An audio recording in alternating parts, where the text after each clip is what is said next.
आज के व्याख्यान में हम कल का जो शीर्षक था उसी क्रम को आज आगे बढ़ाएंगे। हमने कल व्यवहारवाद का अध्ययन किया था और मैंने आपको ये बताया था कि समाज विज्ञानों में प्राकृतिक विज्ञानों की तरह इस चीज़ की आवश्यकता महसूस हुई कि समाज विज्ञानों का विकास हो और एक ऐसी इकाई की खोज की जा सके जिसको आधार बनाकर हम बड़े व्यापक सिद्धांत निर्माण कर सकें, जिस तरह के सिद्धांत निर्माण हम विज्ञान या प्राकृतिक विज्ञानों में देखते हैं। इन सामान्य सिद्धांतों पर चलकर ही प्राकृतिक विज्ञानों ने अपना विकास किया था। तो हमें ये विकास का क्रम और उसका प्रारंभ पता था कि एक इकाई की खोज की जानी चाहिए समाज विज्ञानों में भी, जो इसको आधार बनाकर हम एक व्यापक सिद्धांत निर्माण कर सकें। इसी क्रम में ये बात सामने आने लगी कि वो इकाई क्या है। ये बात मानी गई कि लगभग जितनी भी संस्थाएं हैं, चाहे वो सामाजिक संस्थाएं हैं, राजनीतिक संस्थाएं हैं, धार्मिक संस्थाएं हैं, सांस्कृतिक संस्थाएं हैं,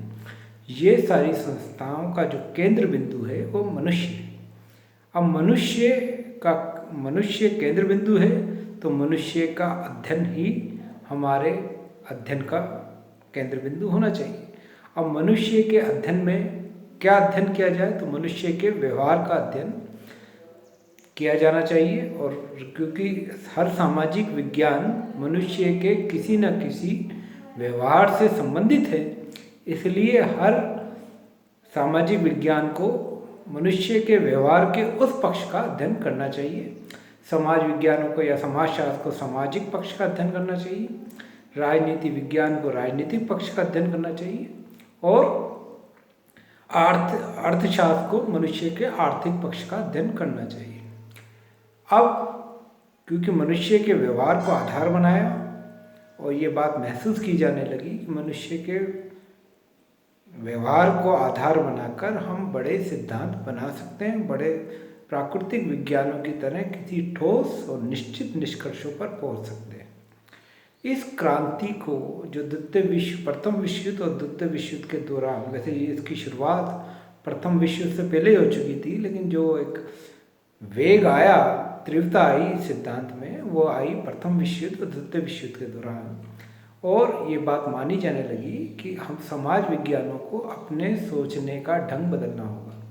और ये बदलेगा तभी जब हम मनुष्य के व्यवहार को आधार बनाकर अध्ययन करेंगे। और उस व्यवहार के अध्ययन के लिए जितनी भी आधुनिक तकनीकें मौजूद हैं, हम उन सभी तकनीकों का प्रयोग करेंगे मनुष्य के व्यवहार का अध्ययन करने के लिए।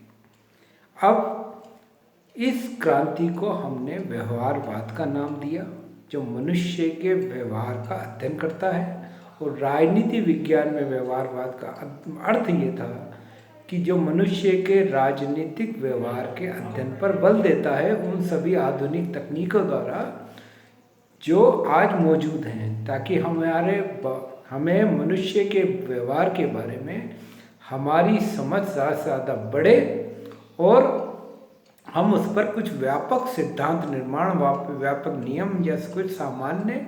सिद्धांतों का निर्माण कर सकें। अब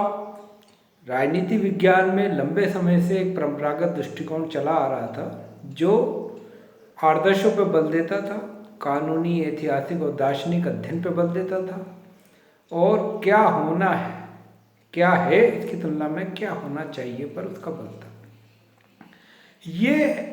ऐतिहासिक या परंपरागत दृष्टिकोण मनुष्य के व्यवहार को समझने में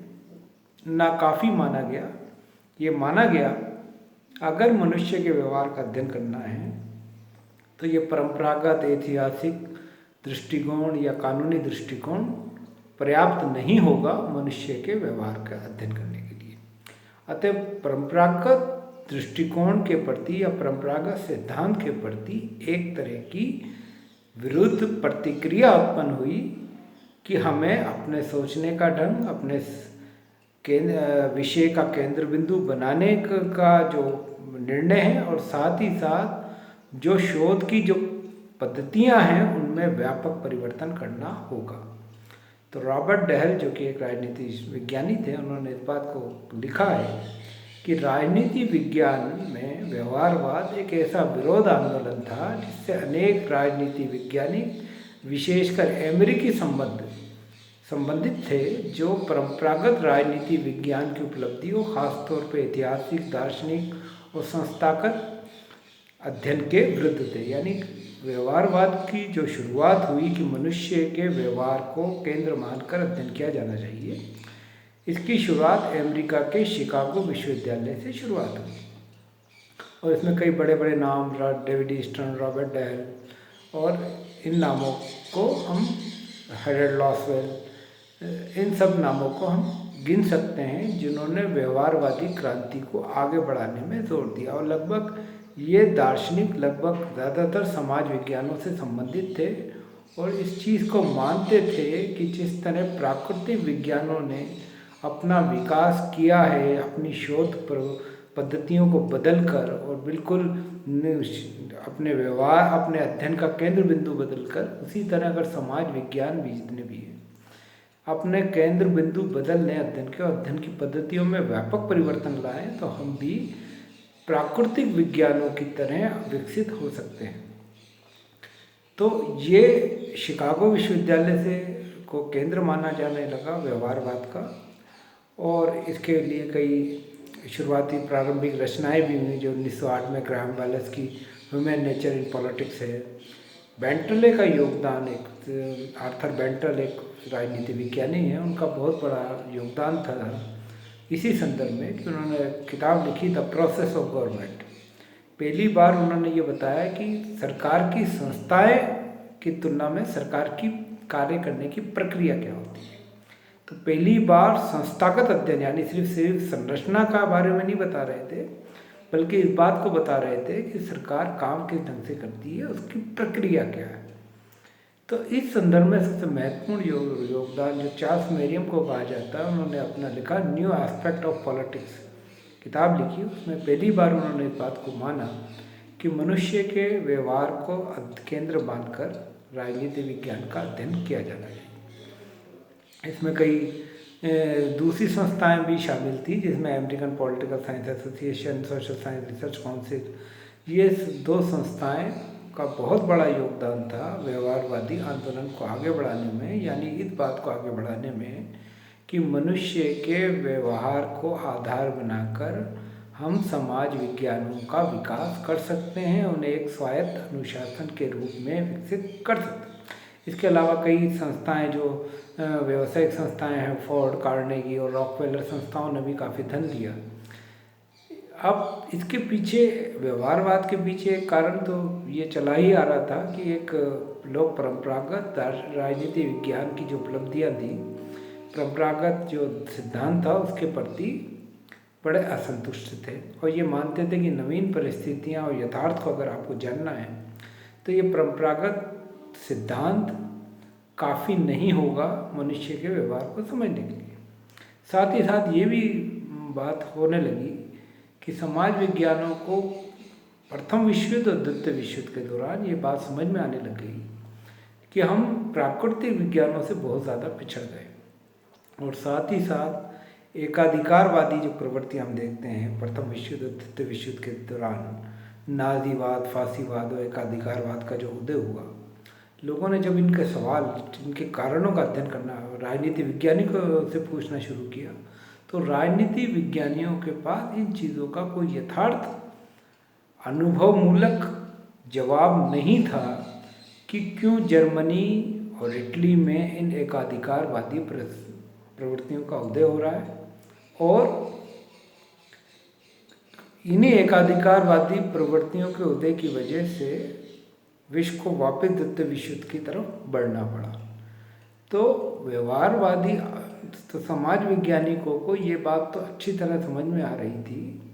कि यथार्थ से उनका नाता कट चुका है, और वह जिस कल्पना लोक में हमें अभी तक खोए हुए थे, उस कल्पना लोक से उन्हें इस यथार्थ में कोई आपस में सामंजस्य या संबद्धता नहीं दिखाई देती, क्योंकि वास्तविक यथार्थ का अध्ययन ज़्यादा महत्वपूर्ण था कि क्या हो रहा है इसका जवाब ही अब अगर आपके पास नहीं है तो क्या होना चाहिए, इससे इसका कोई अर्थ व्यक्ति के लिए नहीं रह जाता। तो यथार्थ की उपेक्षा प्राकृतिक विज्ञानों से बहुत ज़्यादा पिछड़ गया था समाज विज्ञान, और साथ ही साथ ये भी देखने को मिला कि जब भी सरकारें नीति निर्माण करती थी तो समाज विज्ञानों विशेषकर राजनीति वैज्ञानिकों की आवश्यकता ही नहीं थी कि वो उनसे बुला के कोई परामर्श कर सके। तो ऐसी स्थिति में राजनीति विज्ञानी और समाज विज्ञानियों को लग रहा था कि वो वास्तविक जीवन के लिए अप्रासंगिक होते जा रहे हैं, क्योंकि जो परंपरागत सिद्धांत को आधार मान के वो काम कर रहे हैं वो नवीन परिस्थितियों में बिल्कुल अप्रासंगिक हो चुका है। और इसलिए अब पूरे ही ढांचे को दोबारा नए सिरे से बनाना पड़ेगा। और इस बनाने की नींव में सबसे पहली चीज़ ये आई कि मनुष्य के व्यवहार को आधार मानकर कार्य करना होगा। उसके आधार, क्योंकि मनुष्य लगभग हर सामाजिक आर्थिक राजनीतिक संस्था का केंद्र है, और उस मनुष्य के व्यवहार के अध्ययन के लिए जितनी भी आधुनिक पद्धतियाँ मौजूद हैं, जितनी भी वैज्ञानिक पद्धतियाँ मौजूद हैं,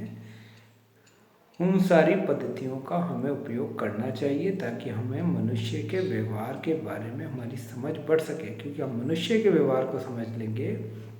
तो लगभग हम हर सामाजिक आर्थिक और राजनीतिक संस्थाओं का किस ढंग से कार्य कर रही हैं, उनकी प्रक्रिया क्या है, उसके बारे में आधारभूत समझ विकसित हो जाएगी। ये एक दृष्टिकोण था। तो व्यवहारवाद को अगर हम परिभाषित करें कि व्यवहारवाद, मोटी मोटी बातें फिर हम व्यवहारवाद के बारे में समझ लें कि व्यवहारवाद मनुष्य के व्यवहार के अध्ययन पर बल देता है। जितनी भी आधुनिक तकनीक हैं उनके अध्ययन पर बल देता है। परंपरागत जो सिद्धांत था, राजनीति विज्ञान के दो सिद्धांत मैंने आपको बताए थे, परंपरागत और आधुनिक। परंपरागत दृष्टिकोण के खिलाफ है और अपर्याप्त मानता है, और साथ ही साथ इसका जन्म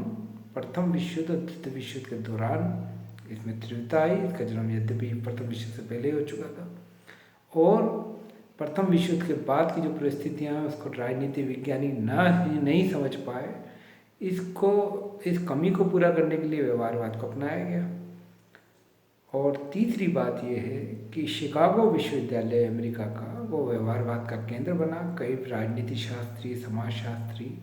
इसी आंदोलन को आगे बढ़ाने में लग गए कि हमें समाज विज्ञान को अगर प्राकृतिक विज्ञानों के बराबर होना है तो मनुष्य के व्यवहार को आधार मान के काम करना पड़ेगा। कई रचनाएं प्रस्तुत की गई, कई व्यापक विमर्श हुए, और उन सबों का निष्कर्ष ये है कि हमने वो इकाई खोज ली है कि जिससे हम एक व्यापक सिद्धांत निर्माण, सार्वभौमिक सिद्धांत निर्माण, जिस पर सभी समाज विज्ञानी एकमत हो, उसकी खोज की जाती है।